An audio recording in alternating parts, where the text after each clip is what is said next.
y me encuentran el arma, la pregunta es, ¿yo tengo conciencia de la prohibición? Al 200%.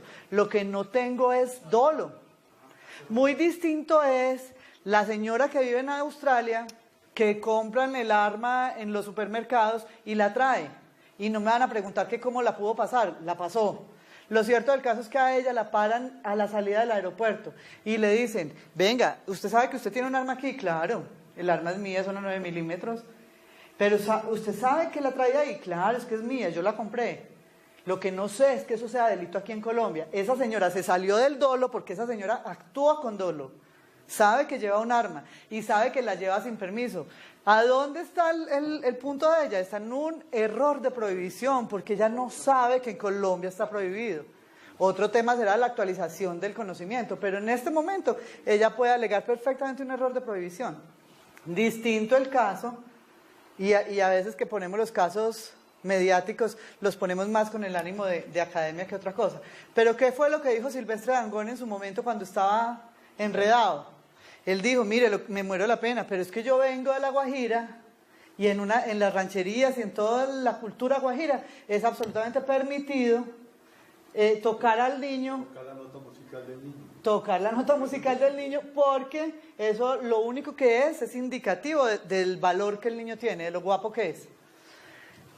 Les pregunto yo a ustedes, ¿a Silvestre Dangond le era permitido jurídicamente hablando esa defensa? ¿No? Él estaba tratando de argumentar un error de prohibición. Si Silvestre Dangond no hubiera salido nunca de ese ámbito, uno puede decir sí. Pero Silvestre Dangond actualizó el conocimiento, porque es que ya más que ser de La Guajira, y créanme que utilizo, ahorita que no vaya a salir este ejemplo en un medio de comunicación diciendo, porque ni siquiera sé qué suerte corrió ese caso, no tiene ningún punto, simplemente lo utilizo es con el ánimo de mostrar que aunque en unos eventos una persona inicialmente podría alegar ese punto, lo que evalúa el juez y lo que evalúa el mismo fiscal es qué capacidad tuvo o qué habilidad tuvo de poder actualizar el conocimiento. Entonces, vas a poner aquí conocimiento de los hechos más voluntad y aquí vamos a poner María Clara Menjura conocía que se estaba apropiando de una suma de dinero ajena y quería hacerlo. La mayoría de los fiscales dicen, sabía que que apoderarse de la plata de otro es un delito, y ahí todavía no. Ese no es la esencia del dolo. Entonces, María Clara conocía que se apoderaba de una suma de dinero ajena y quiso hacerlo. Después de la tipicidad subjetiva que sigue, una conducta tiene que ser típica, antijurídica, claro. Y aquí venimos al tema famoso de la antijuridicidad. Pero no cabría, digamos, hacer antes un análisis de imputación objetiva si es un delito de resultado. Claro, lo que pasa es que eso es meternos en una hondonura muy espesa acá, pero claro, es ahí. Y miren, esto es uno de los temas en los que nosotros estamos insistiéndole mucho a la Fiscalía. Porque la Fiscalía está haciendo unas imputaciones frente a unas personas que desconocen toda esta parte técnica, obviamente asesoradas por los abogados.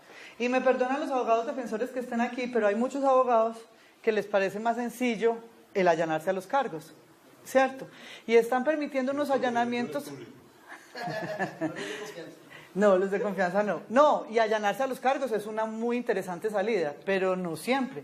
Y lo que queremos decir es, mire, hay clásicos casos de error de prohibición, donde el fiscal, muy pinchado, formula el cargo. Y tenemos los casos típicos en delitos sexuales, cuando se van y conforman una familia inclusive, y están en unos sectores donde es absolutamente permitido, donde la abuela se casó a los 12 años, la mamá también, todo el mundo conoce el tema y el señor adicionalmente hace parte de ese, digamos que de ese medio.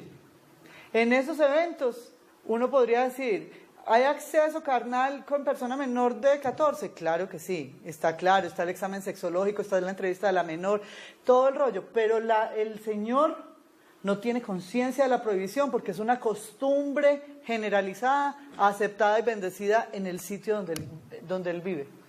Distinto es si ese señor es el médico rural del pueblo, por ejemplo. Ese está en una situación muy distinta. Y es lo que queremos como llevar un poquito a la conciencia del fiscal. Vas a poner ahí antijuridicidad, y la antijuridicidad, ¿qué implica? La lesión no puesta en peligro ¿de qué? De un bien jurídico tutelado sin justa causa.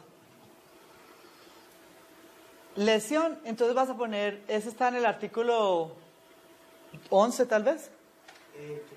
La antijuridicidad está en el 11. Entonces vamos a decir, lesión o puesta en peligro. Y en el renglón de abajo, de un bien jurídico tutelado. Sin justa causa. Y aquí vienen las famosas causales de justificación. La legítima defensa o puesta en peligro, pero de un bien jurídico tutelado aquí mismo también. ¿Qué hizo María Clara con la conducta? ¿Lesionó o puso en peligro? Lesionó. ¿Qué bien jurídico tutelado lesionó? El patrimonio económico de Jacinto. Entonces, María Clara lesionó, en esta vamos a poner, María Clara lesionó el patrimonio económico de Jacinto.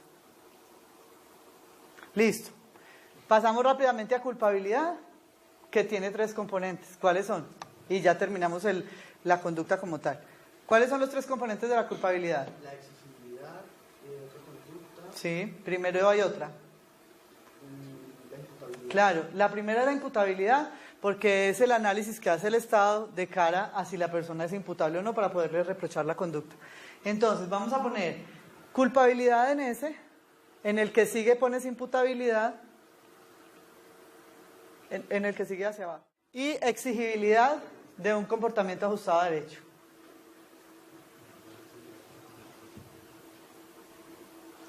La imputabilidad, ¿qué capacidad exige en la persona? Tiene que tener la persona, unidas, para que yo pueda decir, este señor es imputable.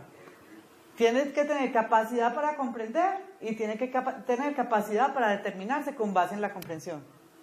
Y esas 2 capacidades las tiene que tener al momento de ejecutar la conducta. Por eso tendremos que decir, en la hipótesis, vamos a decir aquí, ya te voy a dictar es simplemente este, y es, María Clara Menjura al momento de cometer la conducta tenía la capacidad para comprender la ilicitud y la capacidad de determinarse con base en esa comprensión. ¿Perdón?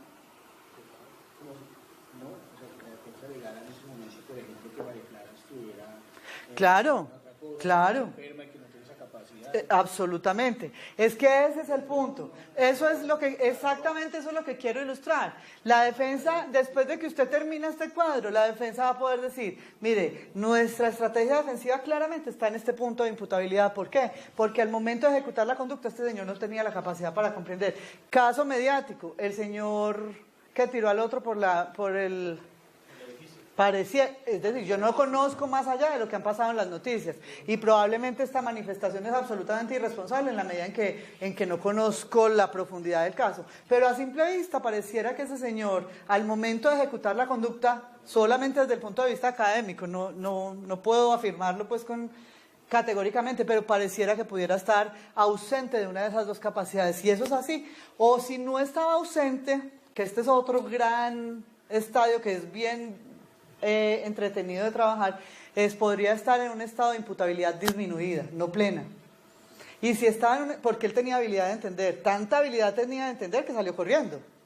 Porque es que eso tiene muchos... Él salió huyendo porque él sabía que había hecho algo que no era adecuado. Lo que pasa es que el grado de determinación aquí en gran medida cobran tanta importancia los psicólogos que apoyan a la fiscalía y los que apoyan a la defensa. Claro, ¿por qué? Porque un psicólogo le permite a uno, en esto que estamos intuitivamente diciendo, yo creería que puede estar afectado, pero necesito a alguien que me diga qué grado de afectación tiene para hablar o de imputabilidad disminuida o de ausencia de capacidad de imputación, de imputabilidad. Entonces, yo en este punto, y por eso es que le decimos a un fiscal, usted tiene que haber superado esto para poder irse a imputar, porque si usted aquí tiene un atrancón, tiene que empezar a trabajar con los que saben el punto para usted no ir a hacer una imputación que no tiene respaldo en este punto. Claro, claro. Sí. Porque a mí me llegan varios casos así, cuando yo los evalúo. Mejor con el micrófono para... A mí me llegan varios casos para mirar esa parte y cuando yo los evalúo, miro el expediente, veo que la fiscalía nunca le ha hecho una valoración a la persona para saber Entonces mi pregunta es, ¿por qué no la hacen? Porque claramente cuando llegan a la defensa, a mí sí me toca hacerla. Yo soy además neuropsicóloga, entonces hago una evaluación mucho más profunda del funcionamiento del cerebro de la persona y muchas veces logro demostrar que porque es que ahí también hay una cosa que tú decías, y es que no es que la persona, para el momento en que cometió el delito, la esquizofrenia la persona podía comprender. Si no estaba medicada, no podía comprender. Pero mira qué interesante. Sí, claro. Entonces generalmente pasa que no los evalúan y eso para la defensa es beneficioso porque uno sí puede mostrar que la persona sí tenga una falta de capacidad para comprender. Claro, y mira lo importante que es esto visto desde los dos ángulos. ¿Por qué? Porque la Fiscalía lo que te respondería es, no es que no tenemos suficiente gente, no tenemos tiempo. ¿Y en dónde arranca la Fiscalía normalmente en estos aspectos? Como en un ámbito potencial, donde presume que todo el mundo por regla general es capaz. Y solamente trabaja a la inversa cuando es muy notorio o cuando cuando la defensa lo propone. Porque sostiene, mire, yo en una preliminar no me voy a desgastar en eso. Esto es objeto de plena prueba en juicio. Pero digamos que una persona, este señor es mayor de edad, este señor vive solo, este señor es profesional. Este señor, digamos que potencialmente hablando, reúne la capacidad cognoscitiva, porque es más allá de otra capacidad, sino la habilidad que tiene para entender lo que está pasando y de determinarse con base en ese entendimiento. En principio podría pensar que reuniendo esas condiciones está potencialmente en una condición positiva de imputabilidad, por llamarlo de alguna manera. Exacto, es una suerte de presunción con la que arranca y solamente la descarta frente a la propuesta de la defensa de, ojo, revisemos esto, o en un caso, pensaría yo, no conozco, vuelvo y le repito, pero yo creería que en un caso como el que les estoy hablando, debió haberlo agotado de primero, pues porque es una cosa tan notoria que uno diría, pues yo no creo que el fiscal pase rápidamente frente a algo que es la actitud de la persona, cómo se comete el delito y todo esto, aunque casos se han visto y probablemente no se ha agotado ese punto, no sé, pero sí es una pena porque se pierden unos aspectos en los que se desgasta mucho la justicia, se desgasta mucho el fiscal y probablemente no aguante ni siquiera para una imputación. Para los efectos del análisis, efectivamente esa imputabilidad, el estadio procesal idóneo no sería la solicitud en la audiencia preparatoria acompañada por el decreto del juez de conocimiento para que sea en la audiencia de juicio oral donde esa pericia técnica demuestre efectivamente la imputabilidad o no, porque digamos para los efectos de la consecuencia jurídico-penal va a ser una medida de seguridad igual, así sea inimputable. Claro, pero ahí hay un punto que es muy interesante y es que mira que dejar esa discusión hasta la preparatoria te hace perder unos puntos, porque tú puedes considerar, por ejemplo, la aplicación de un principio de oportunidad. Retirémonos de ese caso, porque a donde a mí me oiga la sociedad diciendo, esto le va a aplicar principio de oportunidad, que esa es la otra gran tarea que tenemos, y ahorita que hablaba con el compañero le decía, importantísimo el tema de los medios de comunicación, en lo que atañe a la educación de la sociedad en unos puntos. Donde uno oyera principio de oportunidad para ese salvaje, que es lo que la gente puede estar pensando, lo peor, ¿a dónde quedó la justicia? La administración de justicia está, y la comunidad absolutamente, pero usted lo que tiene que pensar es, ¿y este señor que necesita cárcel o tratamiento? Porque realmente, es decir, ¿la sociedad está en riesgo con un personaje como este en libertad? Sí, claro, pero este señor ¿qué necesita?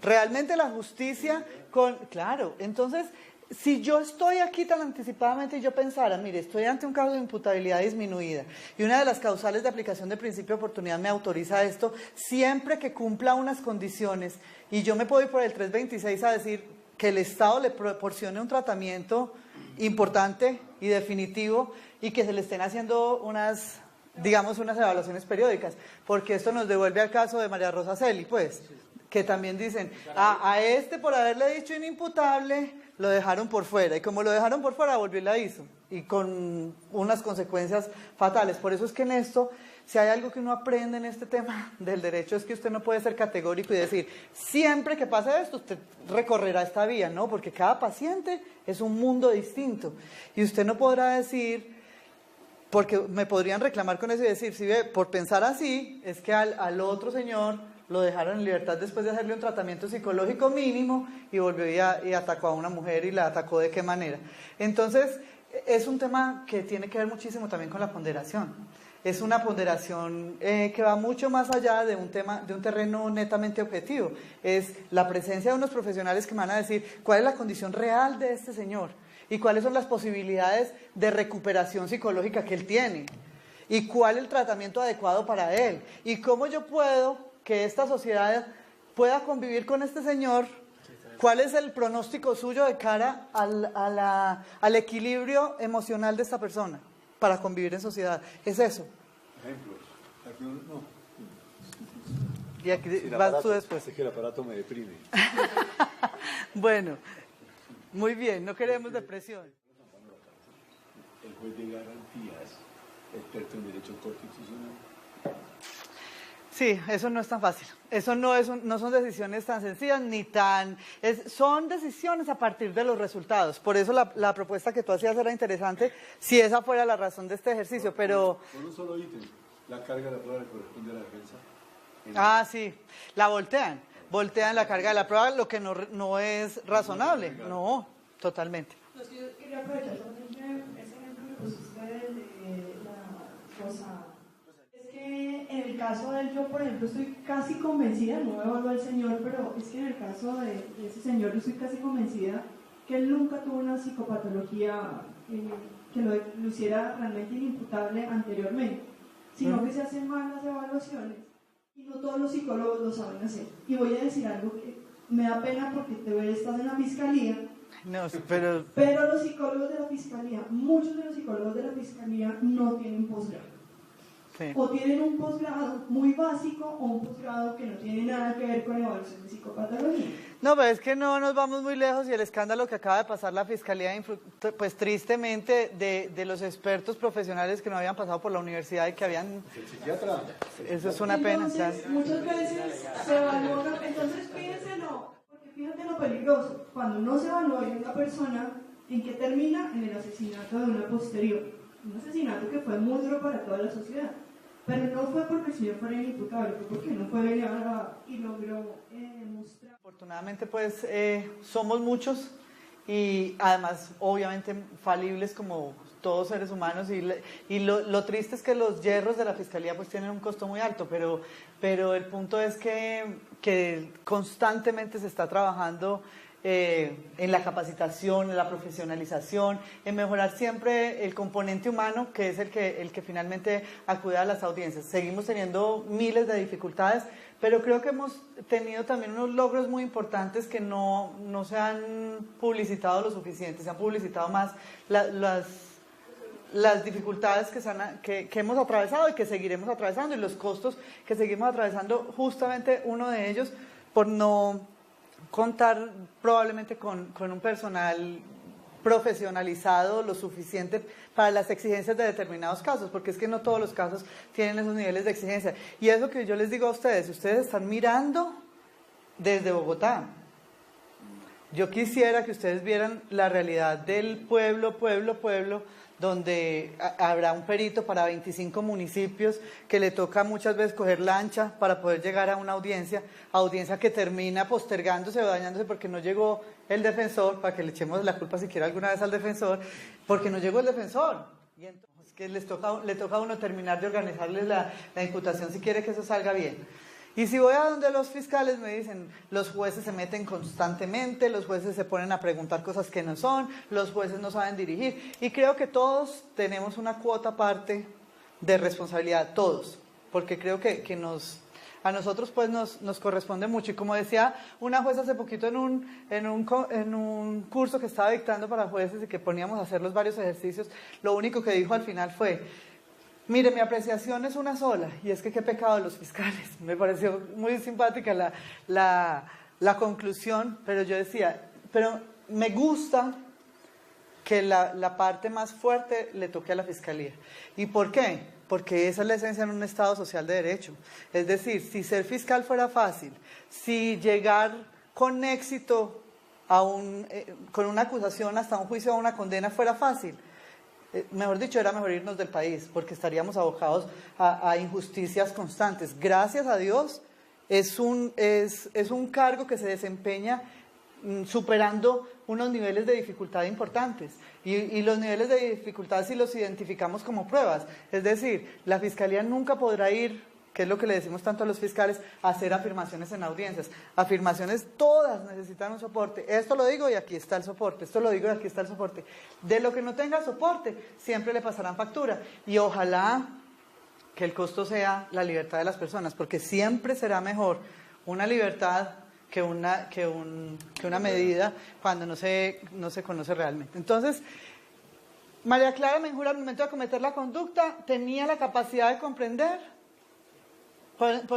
tenía la capacidad de comprender aquí abajo, porque eso es de imputabilidad, tenía la capacidad de comprender la ilicitud de ella y la capacidad de determinarse con base en esa comprensión. Superado ese punto de que esa persona tenía esa capacidad de comprender, lo siguiente que tenía que tener la persona es conciencia de la prohibición, que era lo que hablábamos ahora. Es decir, saber que lo que está haciendo es un delito o está prohibido.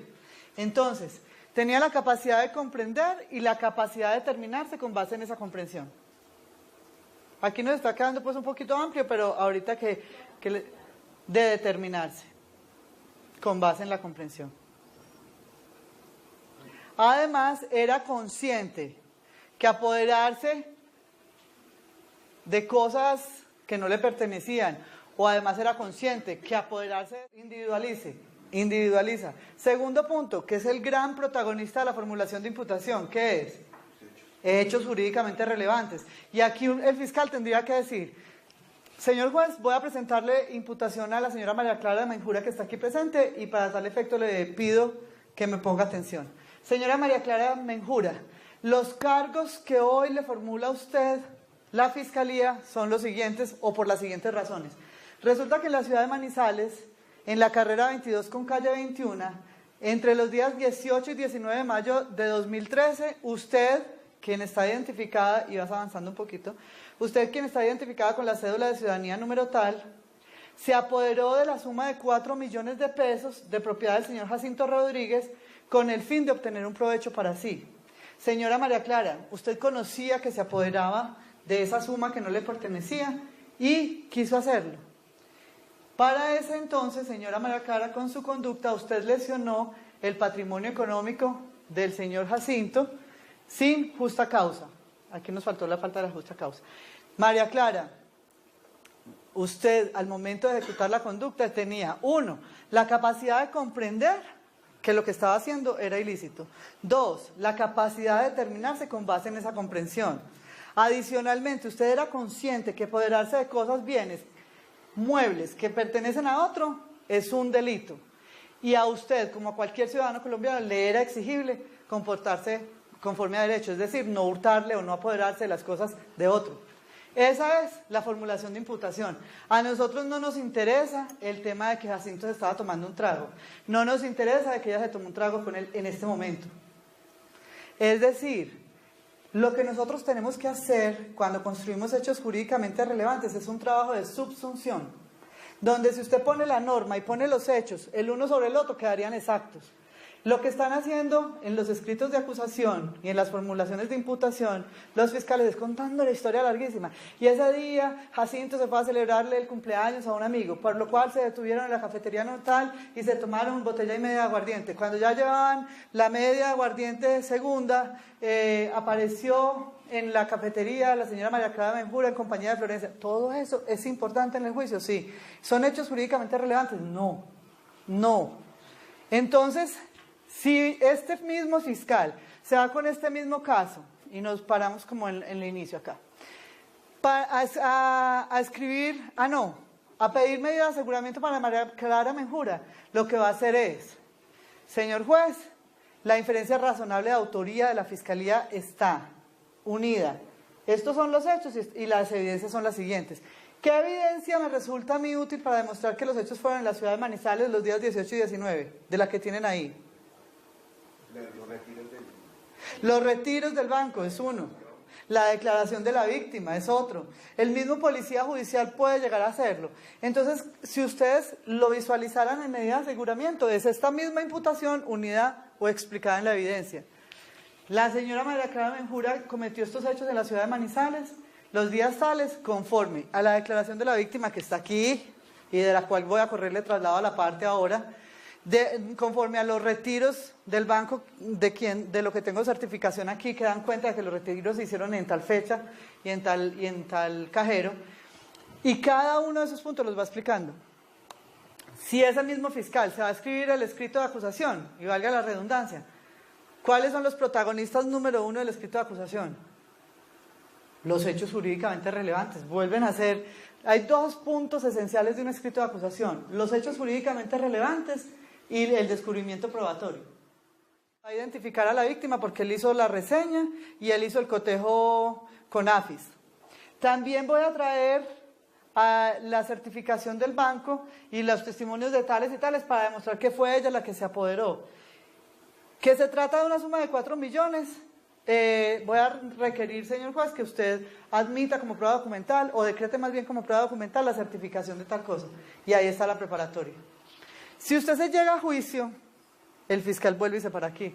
¿Qué le va a demostrar la fiscalía a usted, señor juez? Uno, que en la ciudad de Manizales, los días tales y tales, esta señora que está aquí sentada, que es la acusada, Clara Menjura, se apoderó de 4 millones de pesos de propiedad del señor víctima en este caso, y es el mismo cuadro.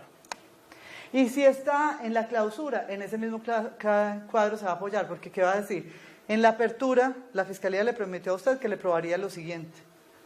Uno, que los hechos habían ocurrido en tal parte. Usted oyó aquí, bajo la grada del juramento, al denunciante cuando le dijo que los hechos realmente habían ocurrido entre tal hora y tal otra, porque tal y tal cosa. Igualmente se comprometió la fiscalía a demostrarle que la señora María Clara Menjura estaba identificada con la cédula tal y que era tal persona. Escuchó igualmente al policía judicial que hizo la reseña, usted pudo verificar la cédula y en fin. ¿En dónde está? En el mismo cuadro. ¿Por qué razón? Porque la fiscalía tiene que probar hechos que cumplan con la descripción de un delito, que son típicos, antijurídicos y culpables. Si a la fiscalía le faltó algo de acá, en el juicio, están graves problemas. Por eso le estamos diciendo a los jueces, usted lleva su cuadro y empieza a decir, me probó esto, me probó esto, me probó esto. Y el defensor, ¿qué va a decir? Yo voy a alegar aquí una causal de justificación. ¿Dónde está situado el defensor? En antijuridicidad. Voy a alegar un error de tipo, se fue para tipicidad. Voy a alegar un error de provisión, me voy para culpabilidad. Identifica perfectamente en dónde va a dar la batalla. Y ustedes dirán, ¿y entonces todo eso qué papel juega en los interrogatorios? Pues el papel más importante, porque solamente cuando yo tengo identificados mis hechos jurídicamente relevantes, tengo identificado el paso que sigue, y es los asuntos a probar. Yo creo que vamos a parar a las 12:30. Entonces, por la tarde miramos, pero los asuntos a probar. Y solamente como un abrebocas para eso es, por poner un ejemplo, que me es útil para demostrar que los hechos ocurrieron en esta ciudad, en esta fecha. ¿Qué pregunta le voy a hacer al testigo? Le tengo que hacer las preguntas de ciudad y fecha. Mientras que habrá otros que podrán decir, no tengo ni idea, pues no me resulta útil para ciudad y fecha, ¿para qué le voy a preguntar ciudad y fecha? O sea, sus interrogatorios y sus contrainterrogatorios tienen que estar necesariamente prendidos de este cuadro. Sí, señor. Una claridad de los hechos creo que ocurrió fue en la plaza de mercado. Ah, en la plaza de mercado. Ah, sí, señor, en el cajero de la plaza de mercado. Sí. Pero miren, y esto es, que más adelante por la tarde lo veremos, lo que le permite a uno identificar a dónde están los vacíos probatorios de la fiscalía, por ejemplo. Y por eso a ustedes les será de gran utilidad. Los invitamos a almorzar aquí mismo, ¿es? Y no sé a qué horas volvemos, a la 1:30. Lo hizo. Aquí vinieron los testigos y ninguno dijo que eso hubiera sido en Manizales, por ejemplo. Entonces queda el tema suelto. Bueno, confiemos en que no se vea disminuido de cuenta. Pero es que ahí es una pregunta más, digamos, más complicada. Aunque Eso, miren, digamos, que la estoy gente dando quiere aquí sus unas propios observaciones derechos. personales y no autorizadas por la Fiscalía. Pero yo quiero hacer una pregunta, digamos. Se debe renunciar a la acción penal, mientras que los procuradores siempre hay pena, entonces los procuradores serán muy carceleros. Y eso no puede ser una explicación, digamos, del Estado penitenciario norteamericano. Lo que pasa es que, y mira tú una cosa bien simpática, normalmente a la sociedad le molesta más el acuerdo que el mismo principio de oportunidad. Cuando el principio de oportunidad siempre tiene vocación de reducción. Es más justicia restaurativa. Pero es justicia Si tú restaurativa. lees la ley de justicia y paz, en estricto sentido es un Pero eso es preacuerdo. otra crítica, doctor, porque por ejemplo, el señor que está vendiendo Pero libros, obedece a justicia transicional, pero es un preacuerdo. él siempre va vendiendo libros. Y por eso mismos días, entonces, ley de justicia y para los paramilitares confesos que han cometido delitos de masacre, están manejando taxis. 8 años. ¿Cómo se está con respecto a eso? Precisamente por la Yo no he abogado, ¿no? Pero eso es porque Simplemente es vendedor, no falsificador. pero lo condenaron. Lo condenaron.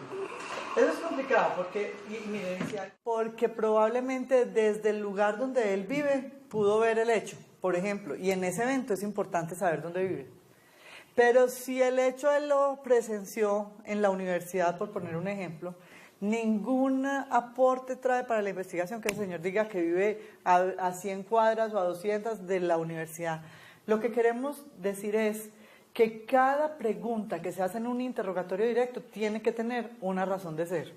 Cada una, desde el nombre hasta la última.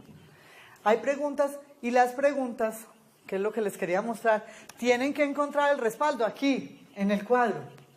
Por eso yo les decía, mire, el cuadro no puede estar, no se trabaja aislado.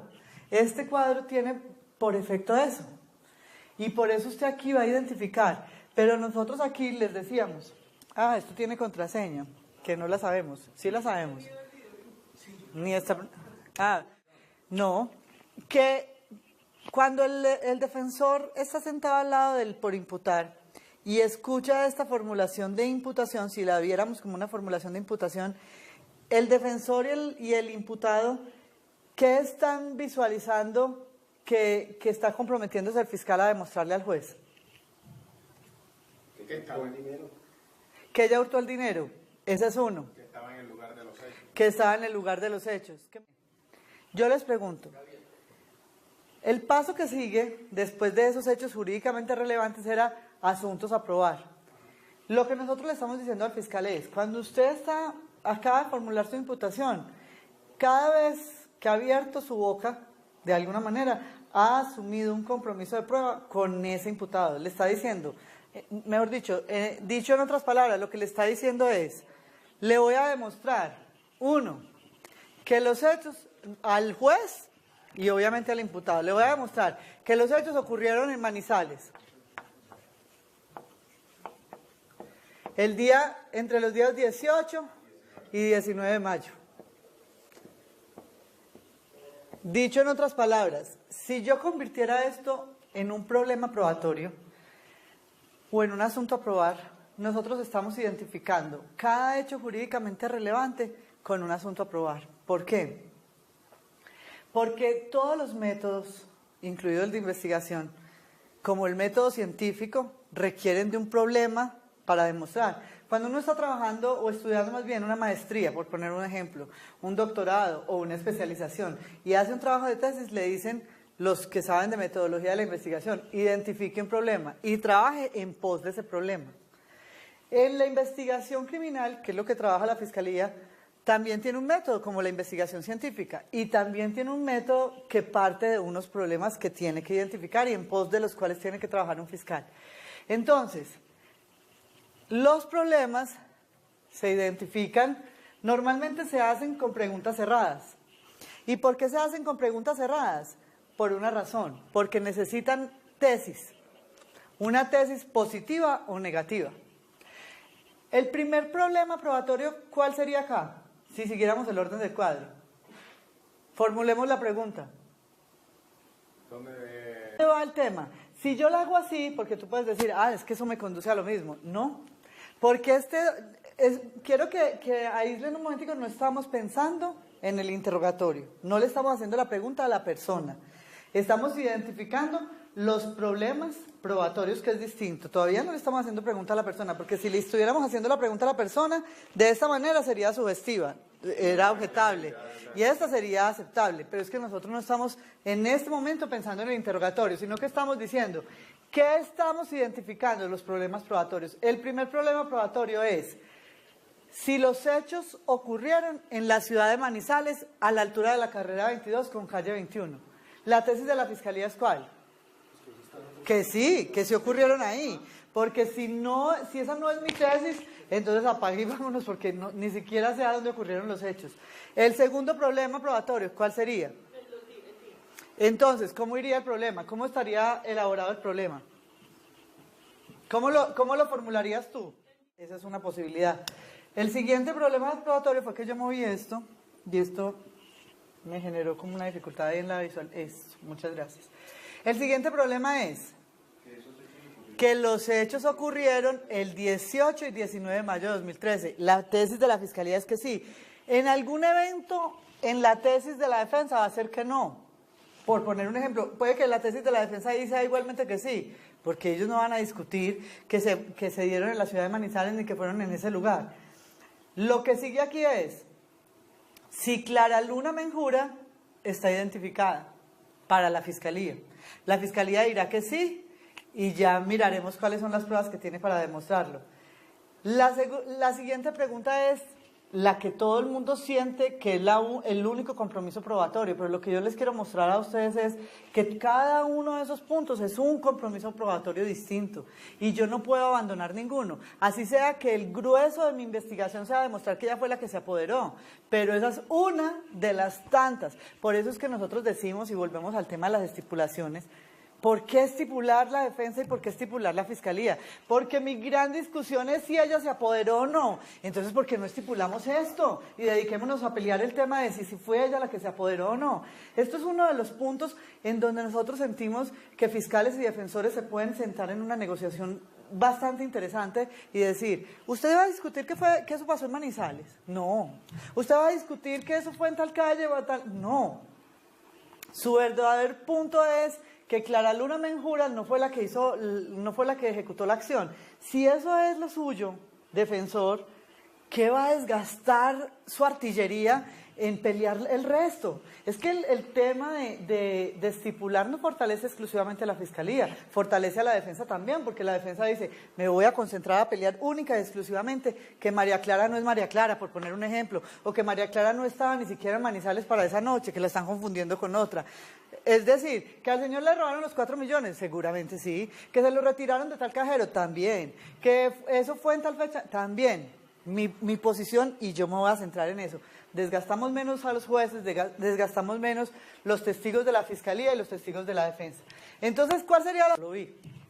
¿Por qué? Porque es que si yo tengo el personaje que ve a Clara Luna o a Florencia, ir al cajero, digitar la clave, sacar la plata, devolver la tarjeta, meterla, yo tengo resuelto este problema y simplemente diría, ¿Clara Luna se apoderó? Sí. Razones, el testigo tal y tal la ve cuando sale en tal momento, la acompaña hasta el lugar, ve tal. Cuando nosotros trabajamos indicios, que es la mayoría de los casos de la Fiscalía, y este es uno de ellos, me toca subproblematizar. ¿Cuándo subproblematizo? Cuando yo no tengo doliente directo. O sea, yo no tengo quien me diga que realmente fue Clara Luna la que se apoderó. O díganme cuál de ahí dice que fue Clara Luna, nadie. ¿Qué me toca hacer? Dar las razones por las cuales yo creo que sí fue Clara Luna. La primera razón por las cuales yo creo que fue Clara Luna es ¿cuál? ¿Por qué creen ustedes que debió haber sido Clara Luna en contubernio con Florencia? Uno, porque ella fue la que lo acompañó al cajero. Dos, porque ella fue la que vio cuando digitó la clave. 3, porque ella es amiga de Florencia y comparten una habitación. 4, porque ella tuvo acceso a la tarjeta y fue la única que estuvo al lado del hombre. 5, porque ella tuvo la oportunidad de comunicarse con Florencia y Florencia fue la única que salió esa noche en ese lapso. Porque los retiros se hicieron en un cajero cercano a la residencia. Y entonces cada que yo estoy dando una de esas razones, lo que estoy haciendo es diciendo que cada una de esas razones las voy a tener que demostrar. Y por eso ahí sí voy a tener que decir que ella estaba en el lugar de los hechos, claro. Y que él la contrató como trabajadora sexual, también. Pero es porque estoy en un terreno de subargumentación que me implica la necesidad de llegar hasta allá, porque no tengo un testigo directo. Si yo tuviera un testigo directo...